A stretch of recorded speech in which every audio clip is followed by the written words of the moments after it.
pusieron un termómetro que había 65 grados. Wow. Súper helado. ¿Alcanzaste a...? ¿Alcanzaste a ver a Biden cuando estaba hablando? No, es que yo tenía mi compañero, pero entonces cuando vi que iban a avanzar, ahí está todo grabado. No puedo poner. Y yo no sentía atrás para atropellaste. No, pero entonces lo vi que se movió, me moví de volada. Está todo grabado. Sí, yo paso por arriba. Ay, me da lo mismo. Al final levanto la mano y como... No sé, nada, las figuras que están ahí eran tres. Hey! Which position is that? Apparently over here, allegedly. Volteó, me vio. Por ahí lo ves en el video, ¿eh? Sí. Porque estaba así que no, el otro que no oye, y el otro que habla con la Habla súper bien. Ya. Pero tampoco se le escucha nada. Let the Senate do this work. Let the Senate do their work. Y estaba ahí atrás de él, no escuché absolutamente nada. Y la voz. Sí, de hecho estaba impresionado de que no escuchaba de él. Porque no se acercaba tanto y escuchaban todo. Y yo escuchaba que estaba al lado de los periodistas.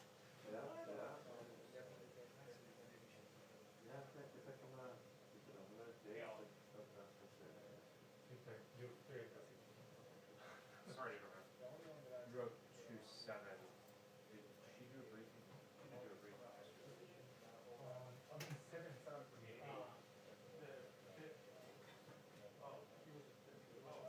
So the last time, this is the way it was the last time. Yeah, it was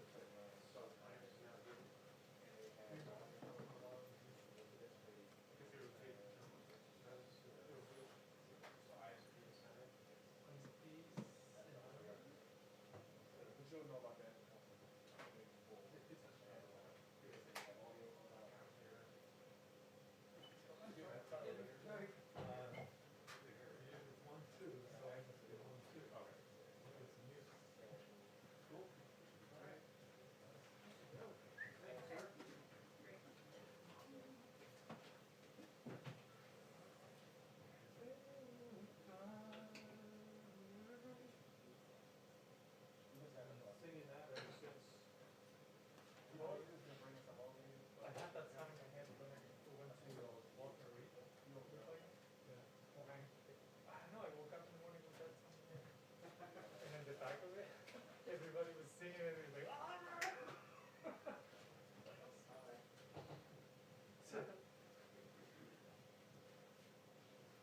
What just happened?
Yes, sir.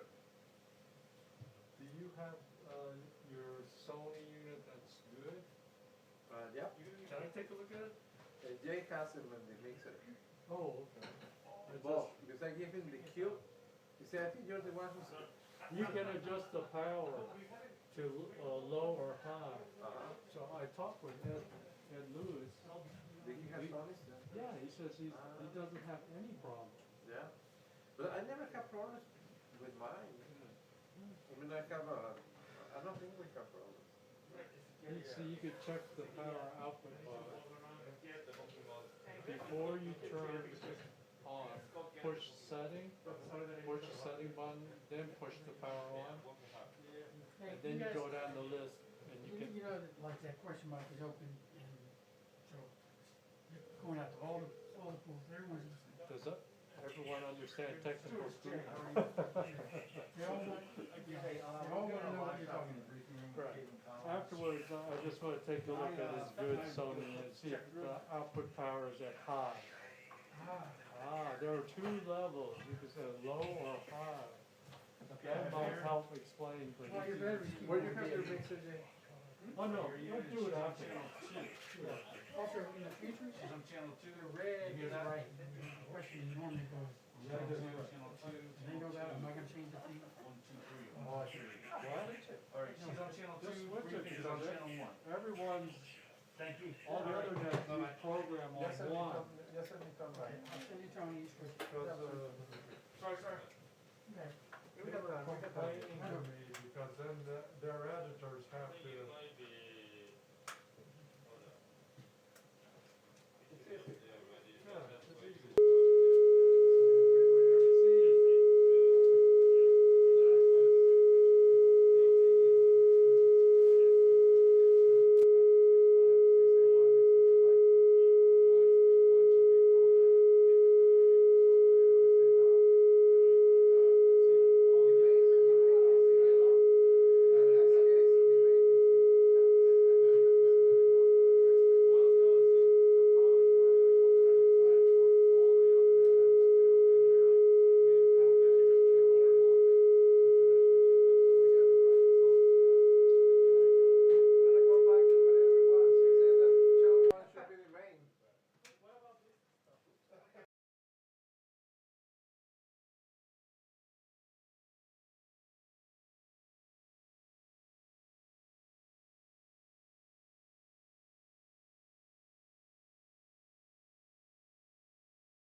I think they're like the teachers, so.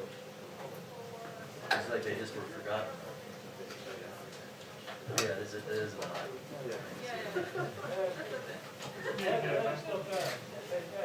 On the cut position, most of us prefer the program or the mulch on channel 1. Right, channel 2 is the question. Just a focus. In this case here, it's a mulch for everything.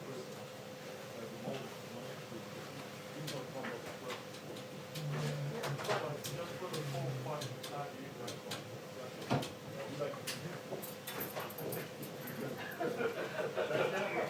The mic is ready, lady. Thank you. Over your way.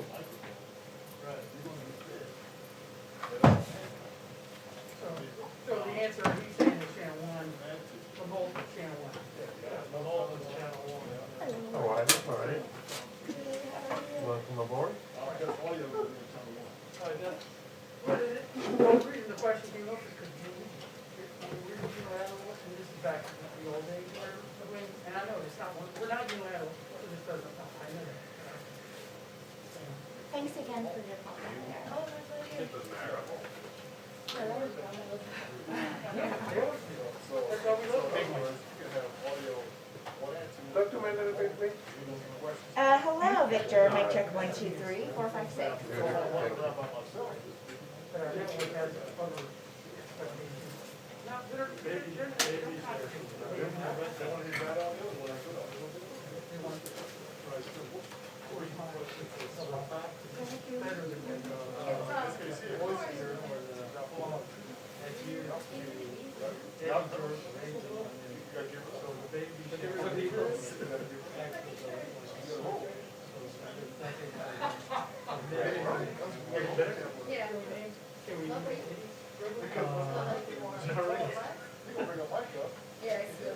Well, at least I mean, we didn't have someone tell me that we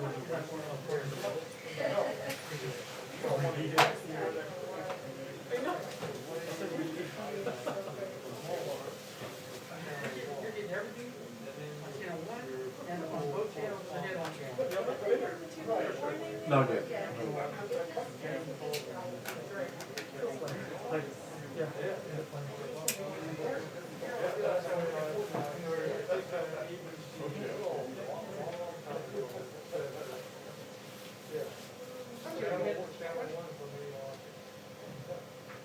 But they can tell about their correspondence, when they're cool. That's the difference between CD and our correspondence. I hear you, Victor. I hear you.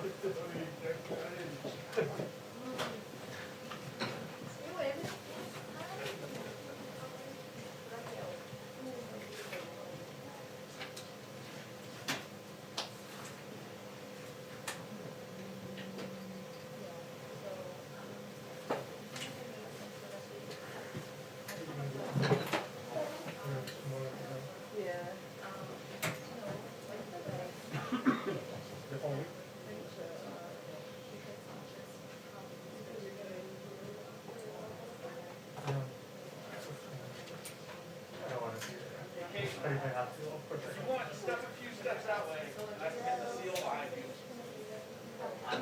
Gotta focus, I'm not even hearing programs. I'll call Stuart. Features in the morning. I just tested it. Hey, can you get me to fix my thing? I'm hearing like I'm not hearing actually.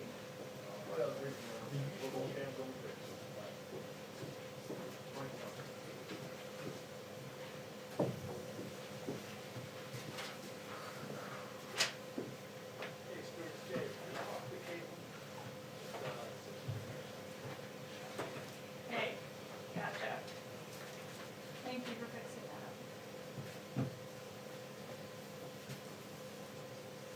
Hey, I gotcha. Got it. All right, thank you, man. See you later. 1, 2, 3, 4, 5, 6, 7, 8, 9, 10.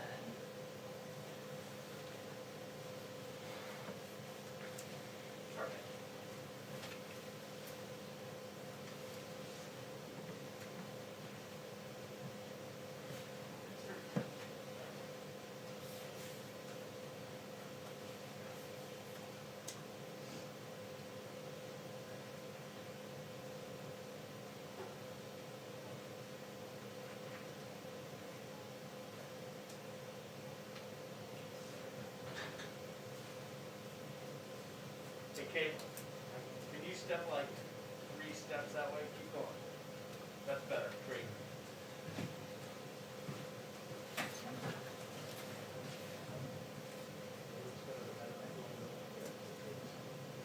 This shot.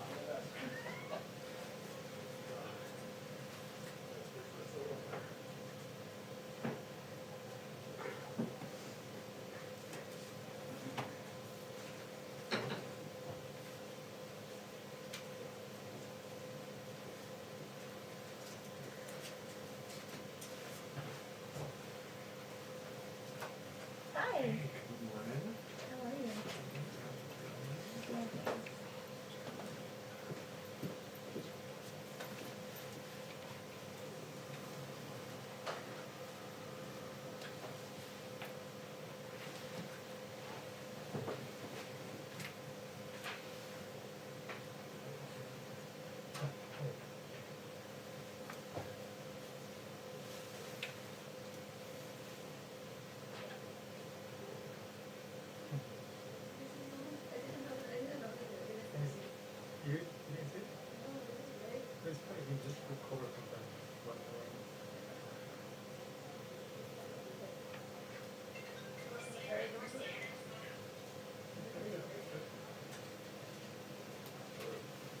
guys used to do that we were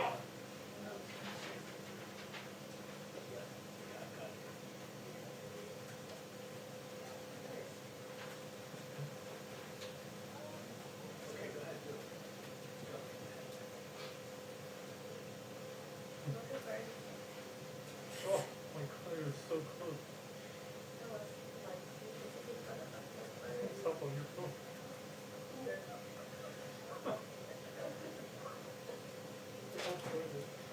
Yeah, what's our EQ?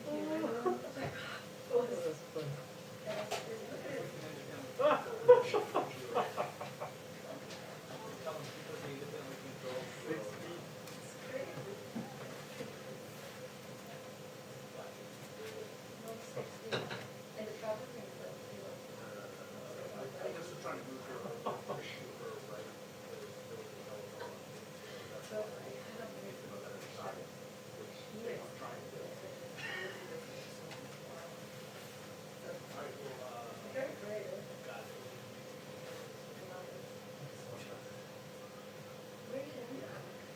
Oh, it's behind it.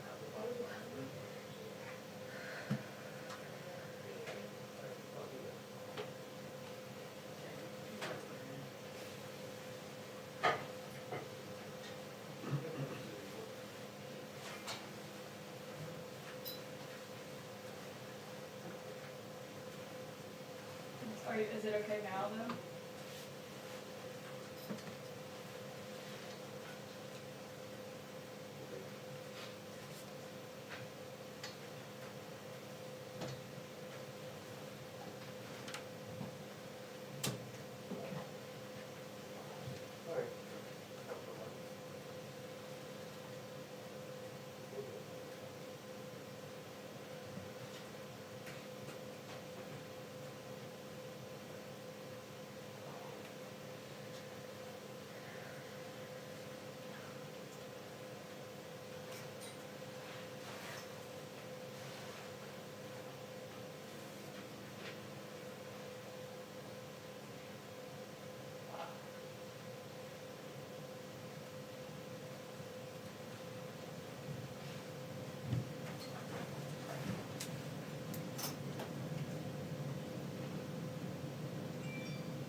Two-minute warning for the press briefing. 2-minute warning for the press briefing.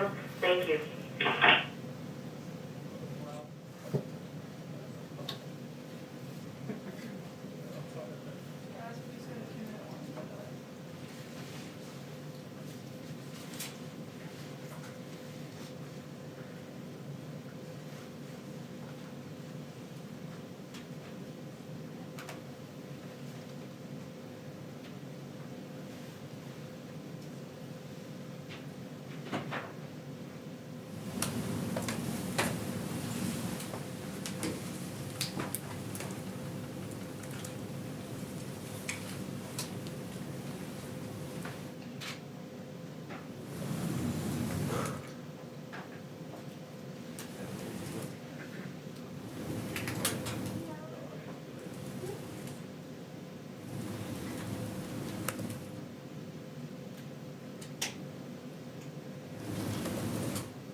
We have 2 minutes.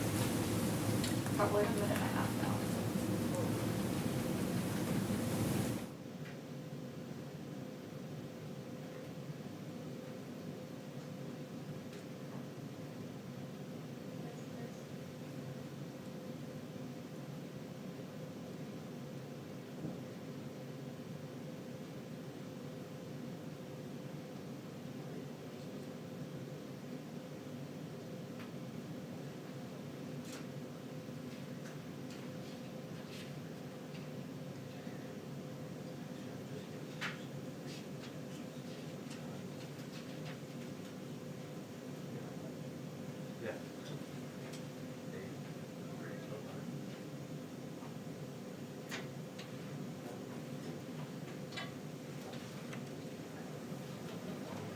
Hi, everyone.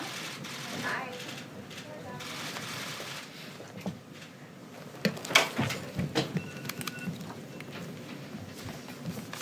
TJ has an alarm going off. He's excited about the briefing. Okay, just a couple of things for you all at the top. The president and his entire administration are continuing to engage closely with leaders on Capitol Hill about the need to act quickly on the American Rescue Plan so we can finish the job of getting $2,000 checks out to Americans, so we can get more vaccines in the arms of Americans, so we can get economic relief to families facing eviction or food insecurity, and so we can help reopen schools safely. We're encouraged that both Speaker Pelosi and Majority Leader Schumer are in full agreement about the need to move swiftly on the president's proposal, and the committee markups we'll see throughout the week are evidence of Congress acting on that expeditiously. Our expectation is that this week's House markups will track closely with what the president has proposed, but there will, of course, be adjustments to strengthen the bill and tweaks as a result of the legislative process, which he's quite familiar with, having served there for 36 years, which is exactly how the process is supposed to work. We're also going to continue to make the case directly to the American people about the urgency of getting this package across the finish line, including through national and local TV and radio interviews, engagement with hundreds of mayors and county elected officials, consultations with stakeholders across the political spectrum, from labor and rural leaders to the faith community. Here's a quick overview, a number of you have asked about this, of the sense of the scope of our efforts. Over a dozen senior administration officials have conducted over 100 national TV, radio, and podcast interviews to discuss the American Rescue Plan. We've done over 30 local TV interviews in states ranging from Nevada to Louisiana to Pennsylvania. In the last week alone, our legislative affairs team had done more than 300 calls with members and staff on the Hill, including 40 calls with Republicans or bipartisan groups. And you can expect that the president will engage throughout the course of this week with a range of stakeholders, including business leaders, mayors and governors. And as we've discussed before, this message is resonating. Poll after poll show a bipartisan majority of the American people in support of the president's plan. A couple of other quick updates for all of you. Many folks likely noticed, if you all watched the Super Bowl, the President and the First Lady yesterday appeared in a PSA that aired during the pregame show, thanking healthcare workers and addressing the importance of continuing to wear masks and getting vaccinations when it's your turn. This is a good example of how you can expect the White House in the coming months to reach out with critical public health messaging as part of an education campaign, meeting Americans where they are, on their couches, watching the Super Bowl for yesterday, and communicating about the important mitigation steps people can take. As many of you also know, last night during the Super Bowl, President Biden called service members to thank them for their courage, dedication, and service to our nation. He first called troops with Resolute Support Mission in Kabul, and then the USS Nimitz. He then shared via ship broadcasts and message to the nearly 5,000 sailors and Marines who comprise the USS Nimitz crew. With that, let's get to your questions. Go ahead, Alice. Thanks, Jen. I have two. The first is on your favorite topic, impeachment. Does the president have plans to watch any of the trial this week? And does the White House prefer a speedy impeachment trial, or would the president prefer a full airing of the violence at the Capitol and Trump's role in inciting it through things like live witnesses? Well, first, the president himself would tell you that we keep him pretty busy, and he has a full schedule this week, which we will continue to keep you abreast of as soon as we have more details. But we've already announced his plans to go visit the NIH, to go visit the Department of Defense.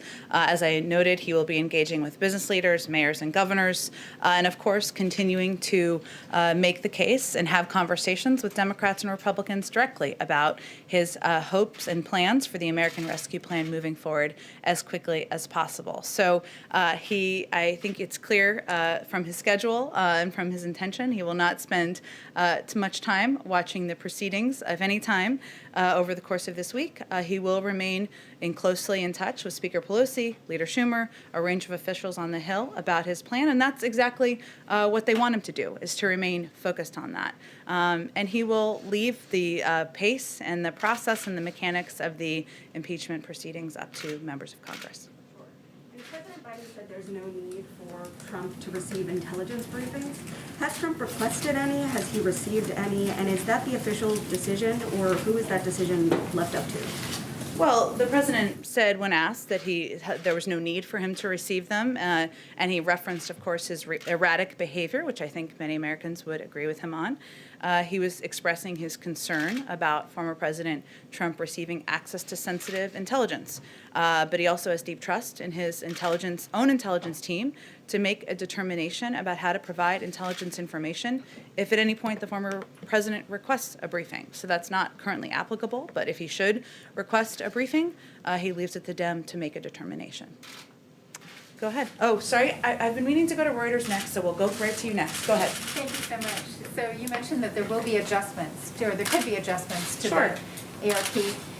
One component of that was really important as far as the campaign promise was the $15 minimum wage. The president has already signaled that may not make it into the full package.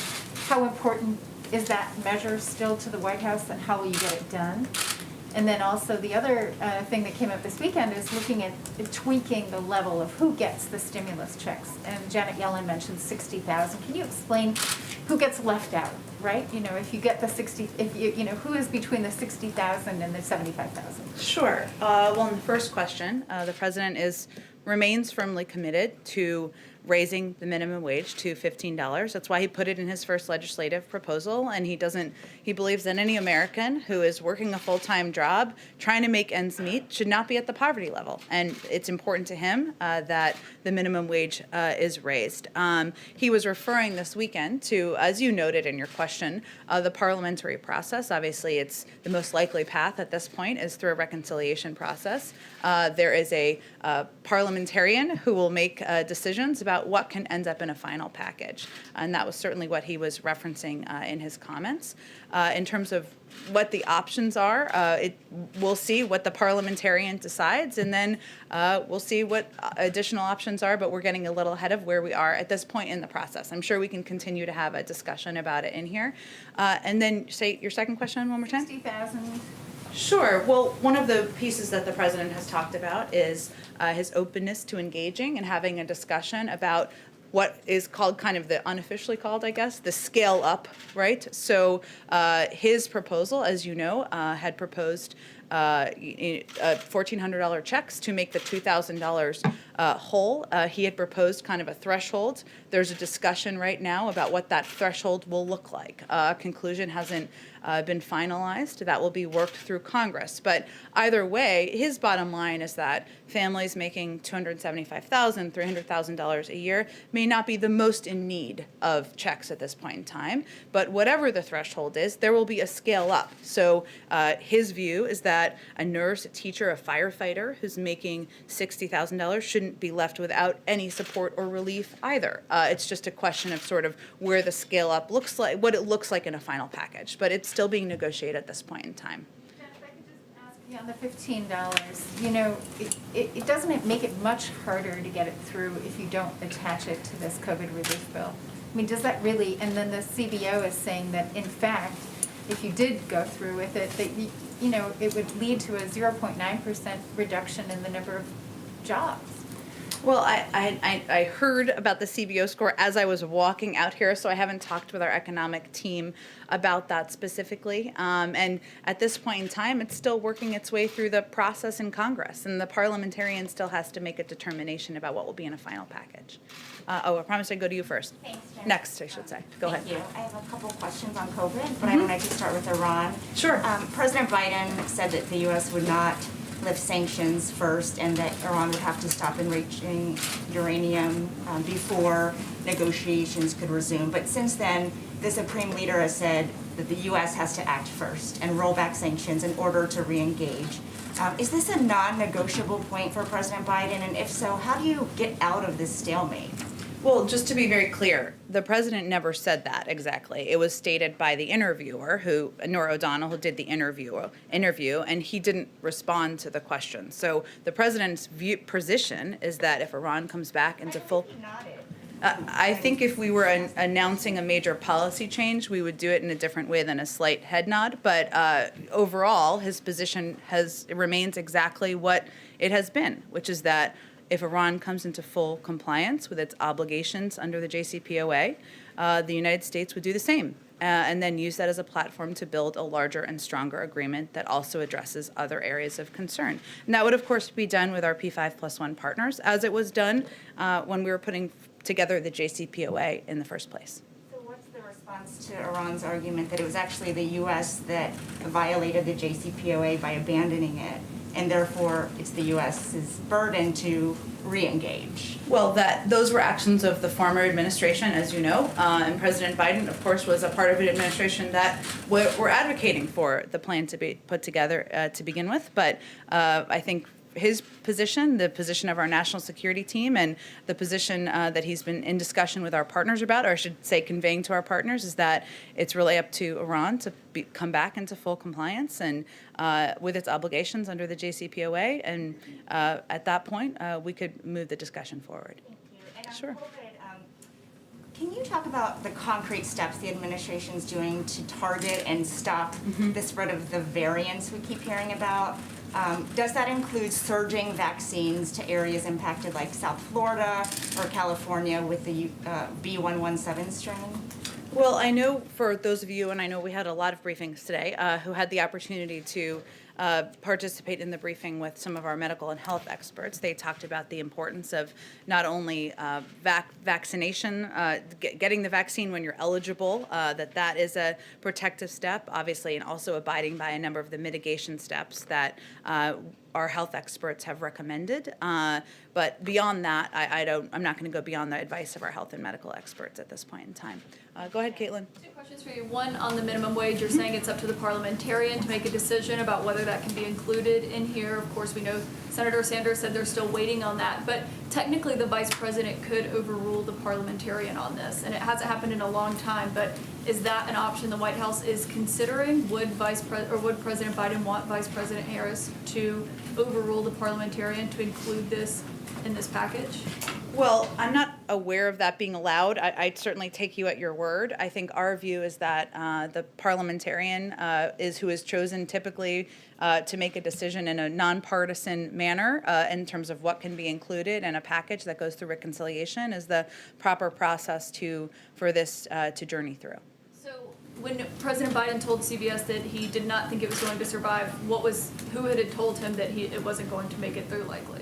Well, the president was in Congress in the Senate for 36 years. Again, it still has not worked its way through the process, and that can take a bit of time, and we certainly defer to the parliamentarian and members of the House and of the Senate, I should say, to give you a better assessment of what the timeline looks like. Okay, I have another question on impeachment, but just to be clear. Sure. So if the parliamentarian says no $15 minimum wage, that's the decision the White House is going with? Well, let's wait and see what they say. And the president remains committed to raising the minimum wage. It's something he talked about on the campaign trail, something he firmly believes in as a person and as a leader, but there hasn't been a determination made at this point in time. Okay, and so on impeachment, the president and the White House has not said either way if he believes that former President Trump should be convicted by the Senate in this trial. But if he doesn't believe that he should get access to intelligence briefings, why can't he say whether or not he should be convicted by the Senate? He's no longer in the Senate. He's retired from the Senate, and he's president of the United States, and his focus is on getting relief to the American people, and that's exactly what he's conveyed publicly, of course, and privately as well, and he'll leave it to his former colleagues in the Senate or members of the Senate to determine the path forward. But doesn't he think that someone, if he believes his behavior is too erratic to get access to intelligence, then doesn't he believe that he should be barred from holding office again? Well, he ran against him because he felt he was unfit for office, and he defeated him, and that's why he's no longer President Trump is no longer president of the United States. So I think his views of the former president are pretty clear, but he's going to leave it to the Senate to see this impeachment proceedings through. Go ahead. Just to follow up on that question, will the president commit to giving his view once all the evidence is heard in the impeachment trial? And then secondly, a question on Myanmar. What is the U.S. doing to perhaps accelerate some of the action we're seeing over the weekend with protests? And secondly, how concerned is the U.S. about China, which has not stepped in forcefully and is not calling it a coup? Sure. our national security team has been in touch with a number of our partners and allies. We were outspoken quite quickly in the days following the coup, and we designated it a coup very quickly. In terms of what actions we're taking, there are considerations that are underway or policy processes that are underway on our national security team as we speak. I don't have an update on that today, but when we do, we'll certainly make you all abreast of that. And certainly we are concerned about China's absence from the conversation and lack of a vocal role here. On the first question, the president was asked about this morning, and he made pretty clear he wasn't planning to speak to it. So again, he's no longer in the Senate, and we put out a statement at the conclusion of the House proceedings. I certainly would consider doing that at the conclusion of the Senate, but I don't expect that he's going to be, posturing or commenting on this through the course of the week. Go ahead. Thank you, Jen. I do have a question on COVID, but first on energy. When is it that the Biden administration is going to let the thousands of fossil fuel industry workers, whether it's pipeline workers or construction workers, who are either out of work or will soon be out of work because of a Biden EO, when it is and where it is that they can go for their green job? And that is something the administration has promised. There is now a gap. So I'm just curious when that happens, when those people can count on that. Well, I'd certainly welcome you to present your data of all the thousands and thousands of people who won't be getting a green job. Maybe next time you're here, you can present that. But you said that they would be getting green jobs, so I'm just asking when that happens. Richard Trumka, who is a friend, longtime friend of Joe Biden, says about that day one Keystone EO, he says, I wish he, the president, had paired that more carefully with the thing that he did second by saying, here's where we are creating the jobs. So there's partial evidence from Richard Trumka. Well, you didn't include all of his interview. Would you like to include the rest? So how about this? The Laborers International Union of North America said the Keystone decision will cost 1,000 existing union jobs and 10,000 projected construction jobs. Well, what Mr. Trumka also indicated in the same interview was that President Biden has proposed a climate plan with transformative investments in infrastructure and laid out a plan that will not only create millions of good union jobs, but also help tackle the climate crisis. And as the president has indicated when he gave his primetime address to talk about the American Rescue Plan, he talked about his plans to also put forward a jobs plan in the weeks or months following. And he has every plan to do exactly that. But there are people living paycheck to paycheck. There are now people out of jobs once the Keystone Pipeline stopped construction. It's been 12 days since Gina McCarthy and John Kerry were here, and it's been 19 days since that EO. So what are these people who need money now? When do they get their green job? Well, the president and many Democrats and Republicans in Congress believe that investment in infrastructure, building infrastructure that's in our national interests and that boosts the U.S. economy, creates good-paying union jobs here in America and advances our climate and clean energy goals are something that we can certainly work on doing together. And he has every plan to share more about his details of that plan in the weeks ahead. And then just a quick one on the stimulus. There's reporting that House Democrats are going to come out with a $3,000 per child stimulus for some eligible families. Is that something that the White House supports making a permanent benefit? Well, the president talked about this a bit on the campaign trail and the importance of child tax credits to help working families ensure they can make ends meet. This proposal is emergency funding, as I understand it. It's a central priority of his first legislative proposal to cut child poverty in half this year. And that's why he included a child tax credit in the American Rescue Plan. But that's, again, emergency funding and something that will help people get through this period of time. Okay, go ahead. So to follow up Peter's question. Sure. What's this White House's stance on a universal basic income? This idea of the government giving out the regular checks on a routine basis to Americans who might need it.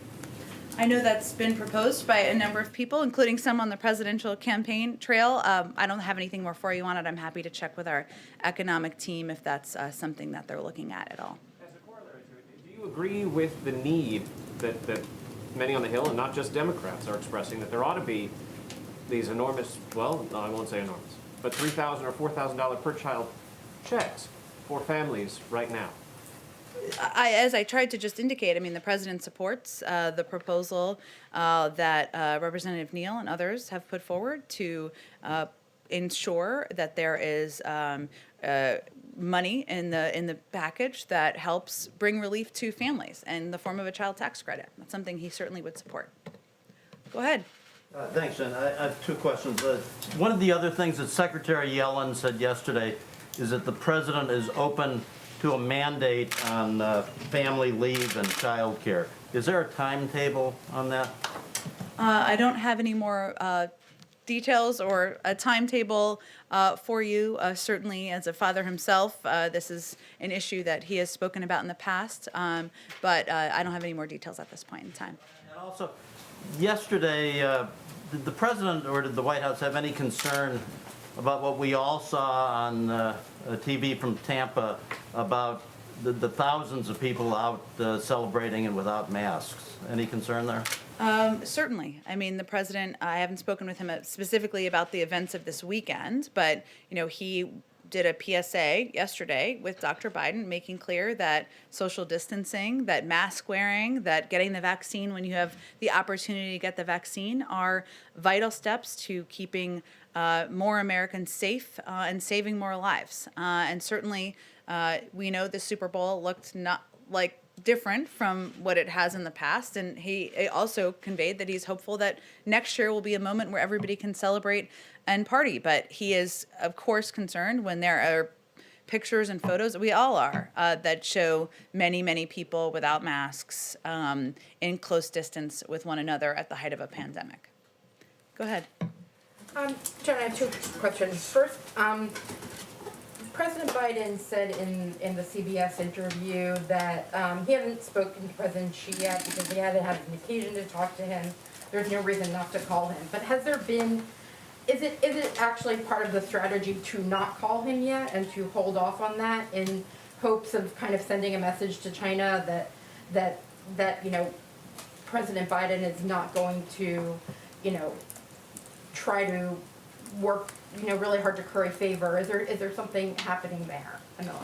Well, part of our strategy is to consult closely with our partners and allies, and you saw we did readouts of these calls over the past week or so that the president spoke with the Prime Minister of Japan, he spoke with the Prime Minister of South Korea, he spoke with the Prime Minister of Australia, and China was, of course, an important topic of conversation during those conversations. He also discussed China in calls with his European allies thus far. So part of our strategy is certainly engaging with partners in the region and allies and doing those calls and engagements first, and also having consultations with Democrats and Republicans on Capitol Hill.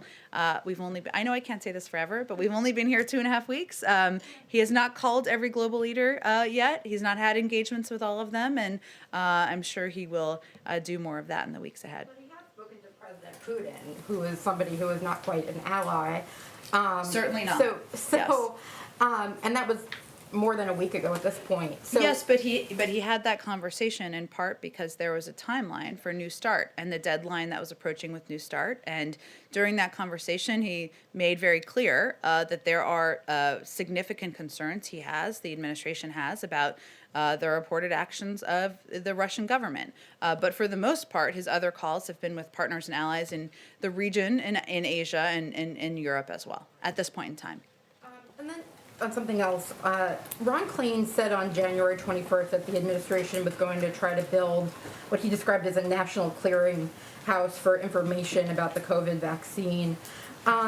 Is something like that being built in the administration? And if so, how long do you think that's going to take? I think people are really struggling to find information about their state, their county, and there's so much difficulty in the vaccination process. You're right. There's a great deal of confusion, and one of the focuses we have had is trying to alleviate that confusion, and part of that has been through working with governors and local elected officials. One of their biggest requests has been to have more of a heads up on how much vaccine supply there would be, of course, to increase vaccine supply. We've worked to do both to ensure that there's through planning time for vaccine allocation, increases in allotments as supply allows, and of course deploying government resources to sites where they are needed. We're looking at a host of measures that could help us achieve our goal, of course, of getting 100 million vaccines in the arms of Americans in the first 100 days, and also ensuring that we're reaching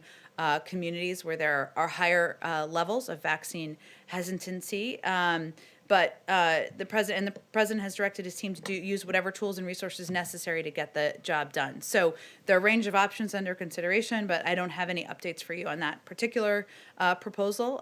Certainly, a lot of people would love that, but we're looking to prioritize how we can be most impactful as quickly as possible and working with states and governors to make those determinations. Go ahead, Ann. Thank you. Back on impeachment, you mentioned that the president will be in close contact with Senator Schumer. Do you expect that to be daily? Have they spoken since he's gotten back from Delaware? Will that be a regular way that the president is briefed on the progress of the impeachment trial? I don't expect that would be a primary topic. I actually expect it would be more about the American Rescue Plan and progress being made on that front. There are, of course, markups happening this week, more on the House side, and the president has remained in close touch with Speaker Pelosi and Leader Schumer very regularly over the course of the last few weeks, and I expect that would continue. Do you expect that they will have any strategy discussions at all as the trial is unfolding? I don't expect that would be a primary point of discussion of their conversations. You said that he's busy and he's not going to be spending moment by moment attention to it this week, but will he get a daily update or perhaps more frequently than that from White House staff? I don't expect that will be a primary focus for him this week or of his senior staff either. I have a foreign policy question. Sure. Following on Luigi's question about Iran. When the president ruled out dropping U.S. sanctions, immediately he didn't then go on and talk about some of the other strategies that are out there, including, for example, that the United States might drop its objections to Iran receiving an IMF loan, COVID-related IMF loan. There are a couple other ideas that would allow Iran to get some economic benefit that would not be sanctions and maybe grease the wheel for negotiations. Does the president have a view on those strategies, and were they part of the discussion at the principals meeting on Friday? I'm not going to read out a principals meeting, which was primarily focused on a range of issues in the Middle East. Of course, Iran was a topic of discussion, or was expected to be a topic of discussion. I think during the interview, the president was asked about whether he would roll back sanctions, and he conveyed no, that the ball is in Iran's court. It wasn't a more extensive conversation than that during the interview, and that's long been his position. So that really is the next step in terms of engagement with Iran from here. Ruling it out necessarily, that there might be other ways to sort of help Iran get back to the table that would be short of dropping U.S. sanctions? Well, again, I think his view is that the ball is in Iran's court to come back into full compliance with the JCPOA, and that would be the basis for the United States doing the same, and then using that as a platform to build a longer and stronger agreement. But that is really the next step, in his view, in the process. I have one more very quickly on the post office, if I could. On-time first-class mail delivery dropped to 38% in December of this year from 92% the year before. Does the president have a view on whether the Postmaster General should keep his job, and if he would like to see the Postmaster General removed, would he move to change the makeup of the governing board that could make that happen? Well, as I understand it, there are a number of openings right now on the governing board of the post office, or vacancies, I should say, that would, of course, work their way through a personnel process. I don't think I have anything more on this for you, but I can follow up with our team and see what more we can report out. Go ahead. Back on the subject of the COVID checks, Bernie Sanders said it would be absurd to lower the threshold, the income threshold, and some other Democrats have raised the prospect that doing so could lead to a political backlash, given voters in Georgia were explicitly promised this aid by the president, and they didn't really have any reason to believe that fewer people would qualify for that aid under the Democrats' plan. So I'm wondering if that's something you guys are concerned about, and how you would address that criticism. Well, the president proposed the $1,400 checks to make plus $600 is of course $2,000 because he was felt it was important and vital to get that direct relief to as many Americans as possible and target that relief to the Americans who need help the most. And that's how his original plan and proposal was designed. He's also said, and I've said many times from here, that the final plan will look different from what the plan he proposed in his joint session address. It's still working its way through Congress, and I don't think a conclusion has been made yet on the exact level of targeting. And when it does, we're happy to have a conversation about that. But part of this is an opportunity for members of both parties and members who are across the political spectrum, of course, even in the Democratic Party, to weigh in on what the path forward should look like. Go ahead in the back. Thank you, Jen. A little bit of follow-up on the Iran and China question. What does President Biden consider the biggest threat to the U.S. national security? Overall in the world? Yes. Well, I'm not sure I'm going to define that for you in this moment. There are a range of threats that he's talked about in the past, and I'm sure he'll have more to say on his national security approach and strategy in the weeks ahead. One question. Last week, a report made by NGOs and universities was sent to the White House recommending that United States break negotiations on trade and others with Brazil over climate and human rights violation. And likewise, some Democrats on the Hill already had expressed the same opposition to expand economic partnership with Brazil. Is the White House paying attention to those reports and to what's happening in Brazil? We certainly are paying close attention to what is happening in Brazil. Obviously, we share a vibrant partnership that spans 2 centuries of mutual interest and shared values. And we, have even announced in recent days, on February 5th, the United States government through USAID announced it has delivered an additional $1.5 million in emergency COVID response in Brazil. And we, of course, remain, closely engaged in what is a significant economic relationship. We are by far the largest investor in Brazil, including in many of Brazil's most innovative and growth-focused companies, and we'll continue to strengthen our economic ties and increase our large and growing trade relationship in the months ahead. But Jen, the policies of the Brazilian president and President Biden on many issues, climate, gay rights, other ones, are very different. Mm-hmm. How can they work together? Well, just as is true in many of our relationships, we look for opportunities to work together on issues where there is joint national interest, and obviously there's a significant economic relationship, and we will not hold back on areas where we disagree, whether it's climate or human rights or otherwise. And so that will be the path forward with our relationship with Brazil as well. Go ahead, Yamiche. Thanks so much. A few questions. The first is, what should Americans take away from the fact that President Biden campaigned on unity, talked about unity, got into office, about 2 weeks in, has decided, all but decided it seems, to go with a process where Democrats can pass a $1.9 trillion plan without the support of Republicans? I know that there are Republicans across the country that the White House is pointing to saying they support this bill, but there is the fact that Democrats don't have to have Republican support in Congress for this bill, and the president is seemingly supporting that process. So I'm wondering what people should take away from that, and will that definition of bipartisanship be the one that is going forward with this White House? Well, the president ran on unifying the country, not on creating one political party.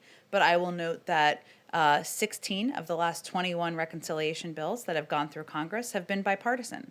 And certainly, there's opportunity for Republicans to not only offer amendments as it's going through the House committee process, and then we'll go through the Senate committee process following that, but they will have the opportunity to, of course, vote for a package that the vast majority of the American people support. The president is his first priority is getting relief to the American people. But the vast majority of the public, Democrats, Republicans, Independents, are with him in that effort. There's a long history of bipartisan support for reconciliation bills, a parliamentary process. Again, I don't think the American people are particularly worried about how the direct relief gets into their hands. And that if that's the process that it moves forward through, which seems likely at this point, the president would certainly support that. I have a question also on impeachment. I know the president, you say, isn't going to be watching it, but there are going to be millions of Americans who will be watching it. I wonder what the president's message is to Americans, especially the ones that are still mourning the loss of people who died in the Capitol, who are still wondering whether or not former President Trump will be possibly acquitted in this trial, even if President Biden doesn't want to say whether or not President Trump should be convicted. I just wonder if the White House has any message to Americans who are gearing up for what could be a tumultuous and traumatic 2 weeks. Well, the president's focus is on delivering what those millions and millions and millions of Americans care deeply about, which is getting the pandemic under control, putting putting millions of Americans back to work, getting vaccines in the arms of Americans, reopening schools. And he has been clear that he views the events of January 6th as a horrific attack on our democracy. He put out a statement, we put out a statement from him, I should say, when the House voted, but he's going to leave it to the Senate to determine the path forward here. That doesn't change, and his view is that he was elected to deliver on the promises he made on the campaign trail. So that's what he's going to keep his focus on in the weeks ahead. Go ahead. Oh, go ahead, Yamiche. Saying that the GOP can offer amendments, that doesn't mean that they have to listen to them or accept them. So I wonder then if Republicans have to just accept what the Democrats have approved. I just wonder if you could talk a bit more about this definition of bipartisanship, because there is this, I know you're saying that Democrats and are giving Republicans the opportunity, but there's still this idea that Democrats are in 2 weeks in are going it alone. Well, again, 16 of 21 reconciliation bills in the past have received bipartisan support. And the ideas in this package, the proposals in this package have broad support from Democrats, Republicans, and Independents across the country. So I would pose the question back to Republicans. Why aren't you supporting what the vast majority of the public supports? I'll leave it at that. Go ahead.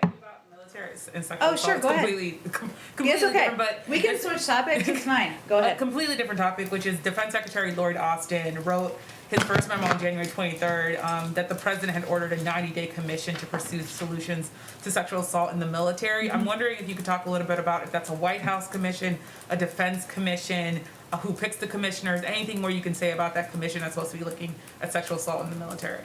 I believe it's a commission at the Department of Defense. It's certainly an initiative the President of the United States supports, but I would send you to the Department of Defense for more specifics about the timeline and membership. Go ahead. With some of the crises that the nation has faced in recent months, you've got COVID, more than 400,000 Americans dead, January 6th, the attack on American democracy. There have been calls for a 9/11 style commission to write the official histories of those events. Is that something the president would support? Of the COVID commission? Or 9/11? I'm sorry, or January 6th, rather. A determination of that kind would be made by Congress, as you well know, and his focus at this point in time is on addressing the crisis in this moment, right? Which is ensuring that more Americans get shots in their arms, that we are getting the pandemic under control. There has been a report by HHS looking at the prior administration's handling of the COVID crisis, and we've also not held back in areas where we felt that it was handled in a way that impacted the lives of millions. But at this point in time, our focus is really on getting the pandemic under control, and we'll leave that decision up to Congress. Go ahead. Two quick ones. One, news of the day. Has President Biden reached out to anybody from the Tampa Bay Buccaneers? And if not, is that something that's going to happen today? It's very exciting, the outcome of the Super Bowl, I guess, if you're a fan of the Buccaneers. But We will be inviting, I don't have an update for if it's happened yet, but I do have an update that we look forward to inviting the Buccaneers as well as the 2020 NBA champions, the Lakers, to the White House when it is COVID safe, but I don't know when that will take place yet. Thank you. And on immigration, there's some new reporting that ICE is going to get some new guidance to no longer focus on deporting illegal immigrants who have been convicted of DUI, simple assault, solicitation, drug-based crimes, among other things. And I'm curious how that is in the interest of public safety. Well, first, it's guidelines that would be put out by the Department of Homeland Security, and I'd certainly send you them. They have a confirmed secretary now, but the priority for the enforcement of immigration laws will be on those who are posing a national security threat, of course, a public safety threat, and on recent arrivals. Nobody is saying that DUIs or assault are acceptable behavior, and those arrested for such activity should be tried and sentenced as appropriate by local law enforcement. But we're talking about the prioritization of who is going to be deported from the country. And more broadly, would this be what Biden was talking about in the debate where he said in the Obama administration they didn't do enough to reform the immigration system because he was just vice president, but that if he was president, things would change? Is this the kind of change that he was talking about? Well, I think the kind of change he was talking about was putting forward an immigration bill at a time where modernization of immigration is long overdue, that addresses not only a pathway to citizenship, but puts in place smart security measures and addresses the root causes of these issues in the countries in Central America. So I think that's primarily what he was referring to, but also prioritization, which again would be up to the Department of Homeland Security to ensure our focus is on the individuals who pose the greatest national security threat, is also something he's long supported. Go ahead, Caitlin. Sorry. You seem to be saying this, but I just wanted it to be clear. Yeah. Former President Trump has not requested any intelligence briefings, right?